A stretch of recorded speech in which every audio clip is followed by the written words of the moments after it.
Et comme annoncé hier dans la midinale, oui, parce qu'on ne fait pas les interviews en direct, malheureusement, on manque un petit peu. Michel est pas capable de gérer la technique et en même temps d'aller se faire cuire des frites, c'est terrible. Donc on est avec les Dead Gallaghers qui nous ont joints en studio. Enfin, on était et là maintenant vous allez entendre, c'est fantastique. Donc je suis avec les deux bonnes parties du groupe. On va dire Salut Antoine. Le meilleur binôme. Salut les gars. Salut. Alors je vous invite à bien tirer le micro vers votre bouche, comme ça les auditeurs profiteront encore mieux de votre voix. Donc je suis avec Sean Gallaghers qui est guitariste rythmique. Et Skids qui est bassiste et choriste, donc les belles voix en fait finalement ont été invitées. C'est ça. Les deux voix. Les deux voix du groupe. La forme les gars? Ça va bien. Pas mal. Franchement aujourd'hui. Il fait beau en plus, on en profite. Du coup vous avez déjà profité du beau temps, c'est ce que vous me disiez quand vous êtes arrivé, puisque il y a eu un concert ce week-end. Oui voilà c'est ça. Donc on s'est produit avec l'association de lutte contre la faim à Arc-sur-Tille, en fait au lac. Donc c'était un concert en plein air. C'était vraiment sympa, il y avait de superbes conditions pour jouer et donner beaucoup de plaisir à notre public. Ouais, coup de bol, parce qu'on pouvait pas prévoir le beau temps comme ça. Ça c'est clair. La semaine précédente, donc c'était déjà assez courageux. Si on a appelé Météo France, on leur a dit là on veut du soleil. Faites quelque chose les gars. Non, clairement. Donc ça s'est super bien passé. C'est le début de votre saison de concert 2016, on peut dire ça, ou vous avez déjà fait pas mal de choses avant? Alors ce qui a été surtout important en fait cette année, donc ça a été le 30 janvier la sortie du CD de titres que nous avons produit. Le concert s'était déroulé à l'Alchimia. C'était le concert de lancement du CD, je me souviens tout à fait. Ouais, voilà. Donc c'est les deux titres, même si vous avez un set qui est beaucoup plus large, donc les deux titres un petit peu vos chouchous. Il y a des choses qui sont faites pour passer en radio. J'ai vu qu'il y a un radio edit, c'est Wake Up qui est radio edit. C'est Hell's Around. Autant pour moi. Donc sur le CD de titres on trouve donc Hell's Around en deux versions différentes et un autre titre. Voilà, qui s'appelle For My Dreams. Ils connaissent leurs pistes, c'était quand même pas du tout. Vaut mieux. on a révisé. Donc c'est quoi un petit peu l'esprit de ce CD justement, de ce deux titres, enfin de ces trois titres en fait, mais... C'est beaucoup en fait basé sur les problèmes sociétaux. Ouais, sociétaux, ouais. Les deux marques. Surtout pour Hell's Around en fait. Voilà, pour Hell's Around et For My Dreams en fait, voilà, c'est un petit peu une lutte acharnée pour réaliser ses rêves.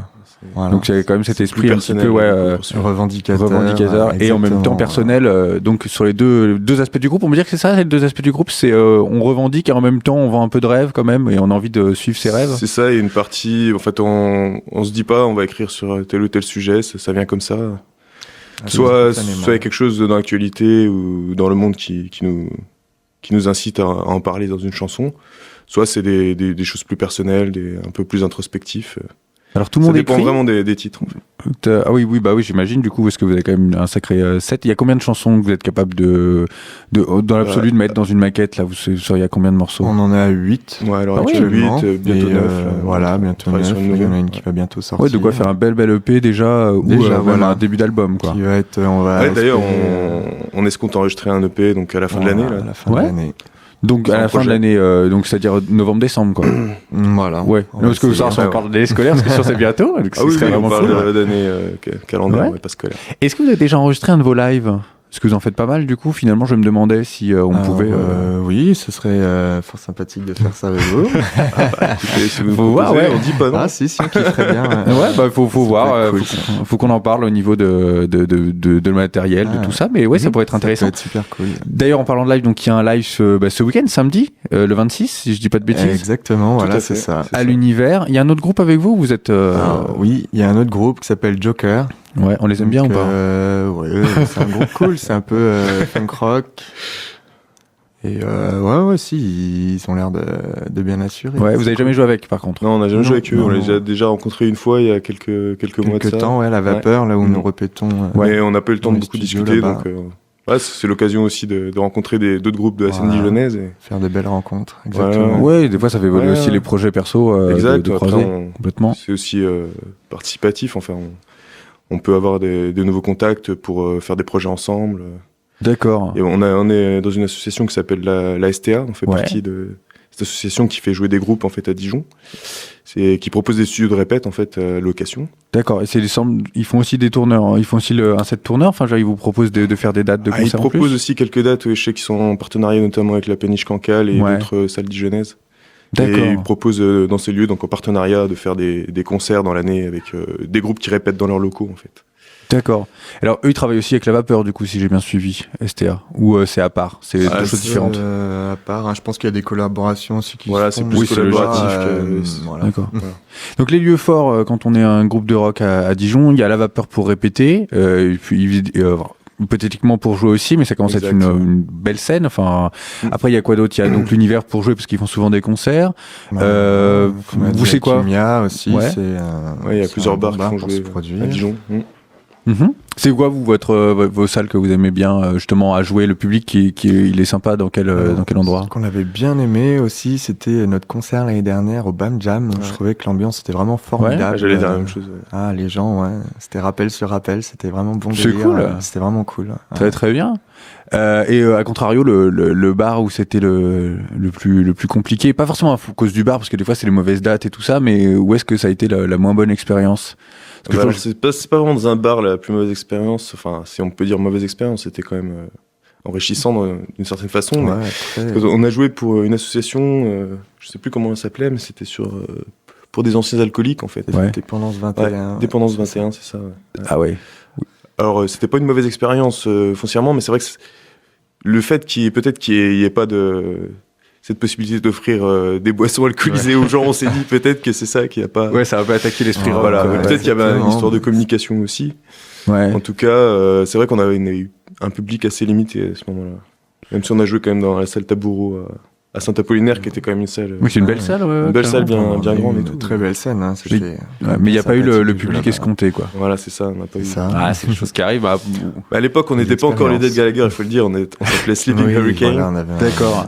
Et on a changé depuis un peu de line-up, et donc on a changé de nom. Oui, c'est ça, c'est le line-up qui a fait que vous avez changé de nom, vous avez refait une identité en fait. On a changé de batteur en fait. On a travaillé beaucoup aussi sur notre son, sur les arrangements, l'identité du groupe. On a retravaillé un petit peu nos influences pour donner plus de crédibilité à notre projet.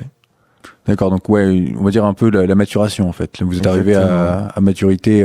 Voilà, c'est qu'on est passé d'un groupe qui alliait reprise et composition avec une prédominance sur les reprises, et maintenant avec les Dead Gallagher, on s'est vraiment axé composition, vraiment projet personnel. 8-9 morceaux prêts, bientôt enregistrés. Vraiment là, on donne nos tripes là. Donc ça commence à être très, très costaud. Est-ce qu'il y a une date, un moment dans votre vie où vous dites si ça marche pas, on va laisser tomber, ou il y aura toujours de la musique dans votre vie? Personnellement, je pense qu'il y aura toujours de la musique. Ouais, exactement. Après, c'est sûr que je pense qu'il y aura des dates dans l'avenir qui vont être importantes pour nous. Ça tiendra à nous de les réussir ou pas. Ouais. Mais en tout cas, ça continuera toujours. Après, moi, je pense qu'on apprend toujours des échecs, et c'est ce qui permet aussi de faire avancer les groupes, quoi. Ça fait partie d'un des éléments de réussite aussi. À moins que tu aies un père producteur, de toute façon, c'est toujours compliqué de te fabriquer un album, donc il faut apprendre, et on apprend surtout de ces échecs, malheureusement, dans le milieu artistique, je crois. Mais bon, du coup, ok, donc il y a du projet en ce moment. On rappelle un concert le 26 à l'Univers, donc 2 groupes, les Dead Gallaghers et les Jokers, voilà. Donc vous serez dans le caveau, vous êtes dans la salle, vous savez déjà ça ou pas? Ouais, dans le caveau. Alors il y a un prix d'entrée, j'imagine, du coup. Justement, un petit peu.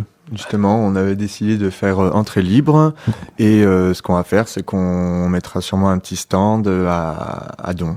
Pour vendre, à don, voilà, vendre les CD, albums, voilà, qui seront aussi en vente. Super cool. Il y a d'autres goodies qui sont en prévision, ou pour le moment c'est CD, il y a des t-shirts, des pins. On a des cartes postales aussi. C'est cool. Des stickers. Il y a de très belles photos. Avec nos tronches dessus. C'est mieux. Quand vous découvre. Parce qu'à la radio c'est jamais très pratique. Non, mais moi je suis allé sur votre Facebook, donc commence à y avoir pas mal de fans. Et il y a des très belles photos. Vous avez un photographe qui vous suit, ou comment ça se passe? Ou il y en a d'entre vous qui est photographe? Parce qu'il y a vraiment un beau boulot. Oui, on a la chance en fait d'avoir un 5e membre de l'ombre. Le 5e Hélène Gallagher, et c'est elle qui s'occupe des crédits photos, de la com, du groupe en général, quoi. Donc c'est super cool. Ouais. Et on la salue parce qu'il y a un beau boulot de fait vraiment au niveau des visuels, pareil. On la félicite surtout. La pochette d'album est très sympa aussi. À faire encore mieux. On va pas s'arrêter. Et c'est elle qui gère notre page Facebook aussi. Ok. Voilà, ok. c'est ça. Alors, je sais pas si elle a dit que vous veniez aujourd'hui, mais du coup, il faudra le dire que vous êtes diffusé donc sur Radio Shalom le 22 à 12h30, parce que nous on le fera aussi, il faut pas hésiter à faire un petit peu de com, comme ça nous fait plaisir.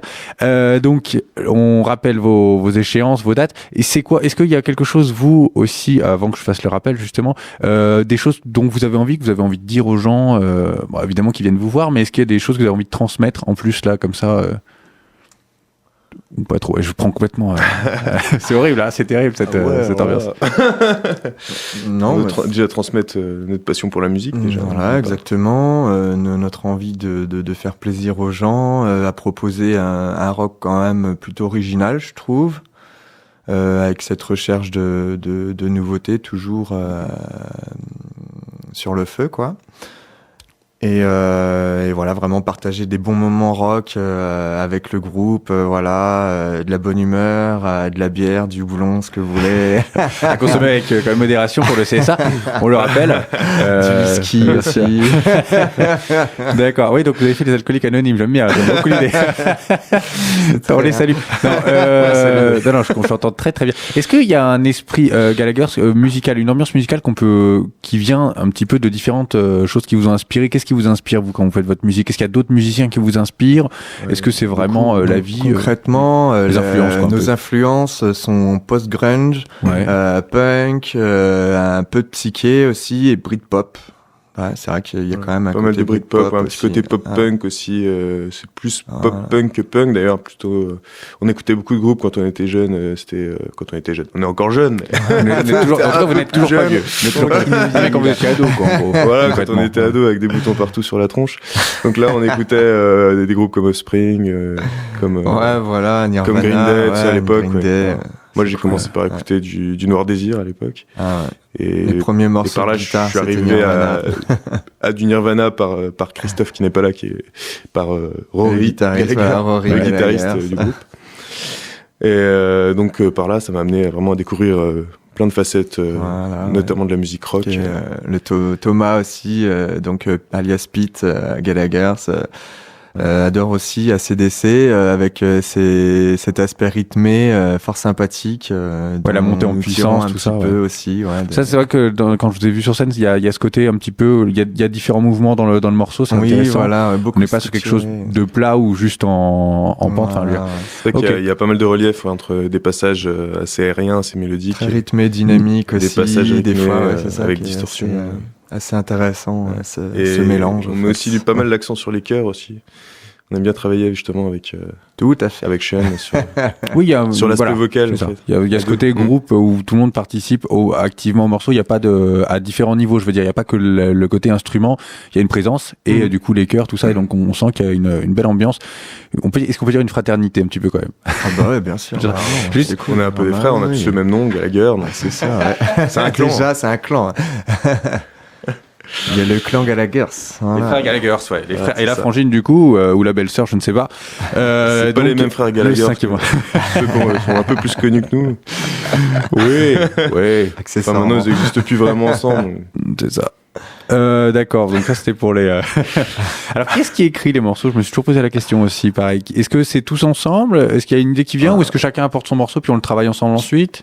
Justement, c'est peut-être ce qui fait, je pense, la diversité de nos compositions, c'est qu'on n'a pas vraiment de méthode définie. Chaque chanson a sa propre vérité. En fait, c'est ça qui est vraiment intéressant aussi. À chaque fois, c'est une méthode différente. C'est pas forcément la même personne qui va amener l'idée, qui va amener les paroles. Quand vous allez signer dans un label, vous allez être obligé de rester tous ensemble. Vous vous rendez compte? Vous pourrez pas virer quelqu'un. C'est ça, exactement.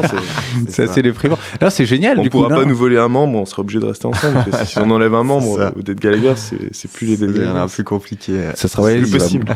Il manquera forcément une partie de la personnalité des morceaux et du groupe. Mais c'est très chouette, très intéressant parce que souvent il y a une personne qui écrit, qui réunit du monde autour d'elle. Et quoi qu'on dise, ça donne des groupes avec une tête. Et là, vous êtes vraiment un ensemble. Forcément, c'est sûr que la personne qui est la plus mise en avant, c'est Sean parce que c'est lui qui est au chant, c'est lui qui a la voix du groupe vraiment. Mais c'est vrai qu'on peut pas dire vraiment que c'est le leader 100% du groupe. Au niveau créatif, on est tous tous ensemble. Oui, non, mais c'est pas parce qu'il y a une partie d'identité du groupe. C'est ça. On va dire que c'est la partie immergée de l'iceberg, mais il reste beaucoup d'autres choses à savoir. Les projecteurs se braquent toujours sur. On a besoin de voir le chanteur. Le chanteur crooner lover. Donc oui, c'est vrai qu'on s'est il n'y a pas de jalousie dans mes propos. On m'a dit qu'il y avait de la compli. On m'avait dit qu'il y avait de la compli. Ah, c'est pas pour rien qu'on fait du rock, hein. Voilà, hein, ça c'est obligé. Alors, qu'est-ce que vous pensez un petit peu justement du rock français en ce moment là, un petit peu Est-ce qu'il reste du rock français déjà? Je veux dire sur les grosses scènes. Il y a du rock français, mais c'est vrai que ces dernières années, on a plus assisté à une anglicisation un peu des groupes français. Vous participez ou vous chantez qu'en anglais? C'est vrai, non, mais il y a des morceaux en français d'ailleurs. Je ne dénie pas ça. Au contraire, moi j'aime la langue anglaise, donc. Ça va. C'est un choix aussi de chanter en anglais, ça nous plaît. On trouve que la sonorité est meilleure en anglais. Ça, en fait. Puis tous les groupes qu'on a eu l'habitude d'écouter depuis qu'on est gamin, aussi, voilà, c'est à part Noirdez, ça contribue vraiment à nos influences aussi, quoi. Le fait d'avoir toujours eu de l'anglais dans ce qu'on a écouté, forcément. Ça nous a permis de créer dans ce sens-là, quoi. Ils chantent en anglais. Ouais. Oui, c'est sûr. Non, mais bien sûr, il y a aucune critique à ce niveau-là. Aussi en français. Après, c'est plus embêtant pour vous passer en radio parce qu'on a des quotas. Hein. C'est comme ça. Mais non, on a toujours la place pour vous passer.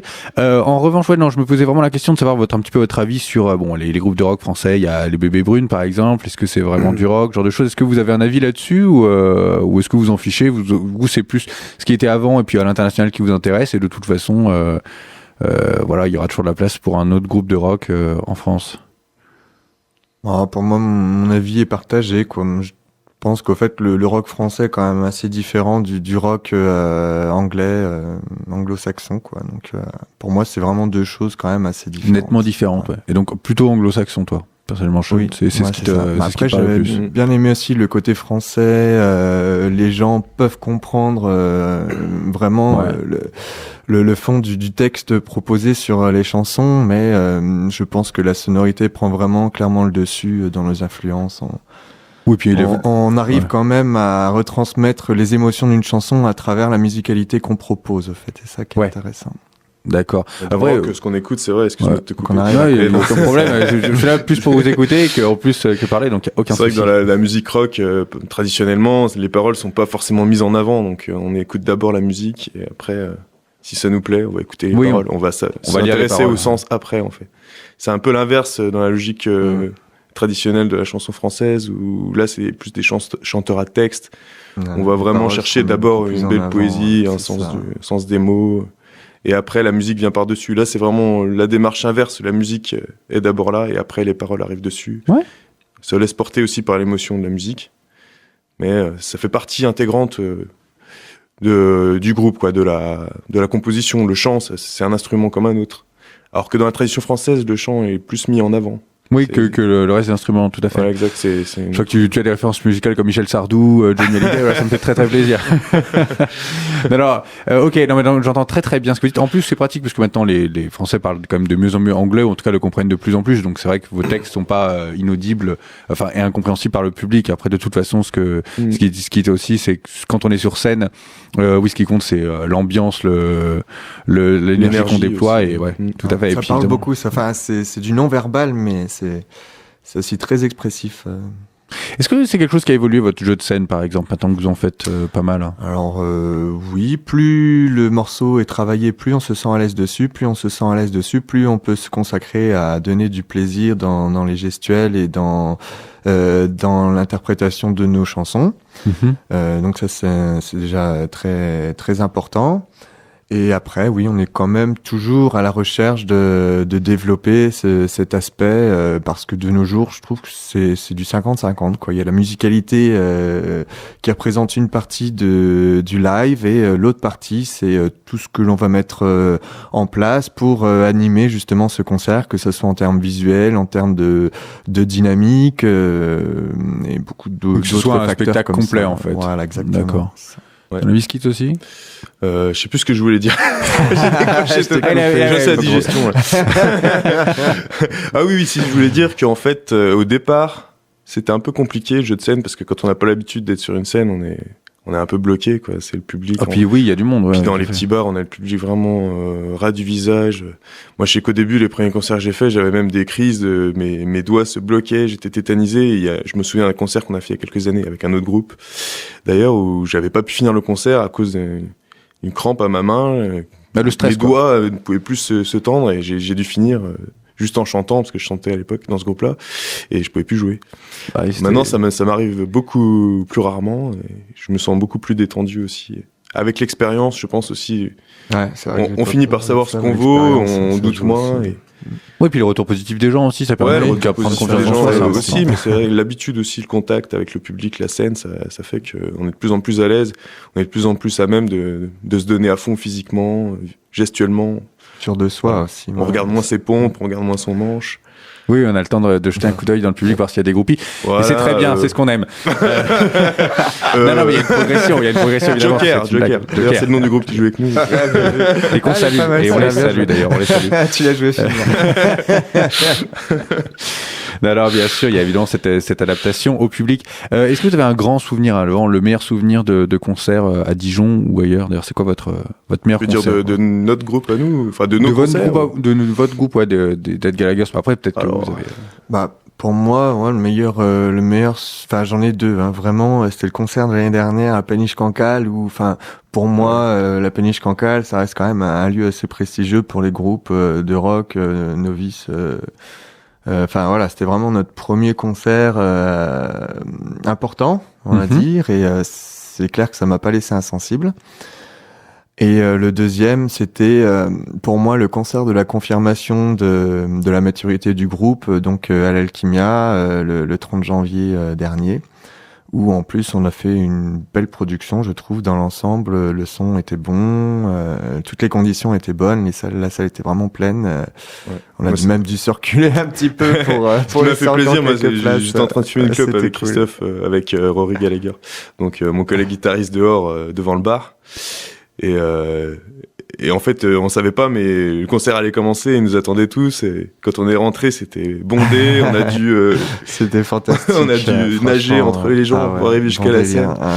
Vraiment. C'était le beau délire. Et alors, on s'est dit, waouh, il y a du monde quand même. Carrément, ouais. D'un côté, il y avait l'excitation, le stress, et en même temps l'excitation. Concert, là, on a vendu, une bonne trentaine de CD avec des dédicaces et tout, donc c'était vraiment... c'était la belle soirée. C'était vraiment de superbes moments pour nous. Pour moi, le meilleur, en tout cas. Bon, on espère que vous ferez aussi bien le 26 du coup. Un petit message pour nos auditeurs encore ou on fera aussi bien, on fera mieux. Voilà. Moi je vous le souhaite les gars, c'est ce que je vous souhaite, hein. C'est de tout le mal que je peux vous souhaiter, c'est que ça fonctionne très bien, hein. Merci beaucoup Antoine. Merci en tout cas beaucoup les Dead Gallagher d'être là, donc Skit et Sean Gallagher qui sont venus, donc le bassiste, le guitariste rythmique, chanteur.